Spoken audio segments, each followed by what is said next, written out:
Hi hello friends, ഇനി വരാൻ പോകുന്ന പുതുപുത്തൻ എപ്പിസോഡിലേക്ക് എല്ലാവർക്കും സ്വാഗതം.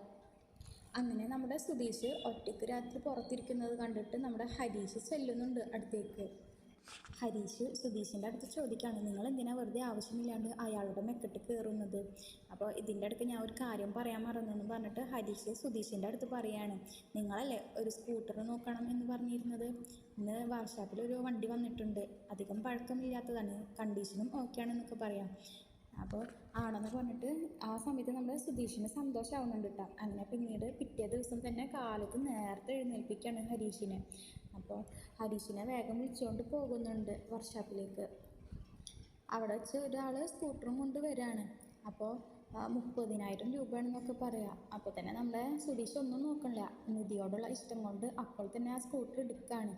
അങ്ങനെ നമ്മുടെ നിധിക്ക് എല്ലാവരും കൂടി സർപ്രൈസ് കൊടുക്കാമെന്ന് വിചാരിക്കുക. അപ്പോൾ ആ സമയത്ത് നികേഷ് ആണെങ്കിൽ ഈ ഷോറൂമിലൊക്കെ കാണൂലേ, ഈ പുതിയ വണ്ടി എടുക്കുമ്പോൾ ഒരു തുണി കൊണ്ട് വലിക്കുന്നത്, അതേമാതിരി ആക്കാമെന്ന് വിചാരിക്കുകയാണ് ബെഡ്ഷീറ്റ് കൊണ്ട്. അങ്ങനെ സുധീഷ് പോയി നമ്മുടെ നിധിയെ വിളിച്ചുകൊണ്ട് വരാണ്. അപ്പോൾ കണ്ണടച്ചിട്ട് വരാനാണ് പറയണത്, ഒരു സർപ്രൈസ് ഉണ്ടെന്നും പറയുന്നുണ്ട്. അങ്ങനെ സുധീഷ് നിധിയെയും കൂട്ടി പുറത്തേക്ക് വരാണ്. ആ സമയത്ത് തന്നെ നമ്മുടെ വണ്ടി കാണുന്നുണ്ട്. അപ്പം അത് കണ്ടിട്ട് നമ്മുടെ നിധിക്ക് ഭയങ്കര സന്തോഷമാവാണ്. അപ്പോൾ സുധീഷിൻ്റെ അടുത്ത് ഒരു സന്തോഷമൊക്കെ തോന്നുന്നു, ഒരു സ്നേഹം, അങ്ങനെയൊക്കെ നമ്മുടെ നിധിക്ക് തോന്നാണ്. നിങ്ങൾക്ക് ഈ വീഡിയോ ഇഷ്ടപ്പെടുകയാണെങ്കിൽ ലൈക്കും ഷെയർ ചെയ്യുക, കൂടെ സബ്സ്ക്രൈബ് ചെയ്യുക. താങ്ക്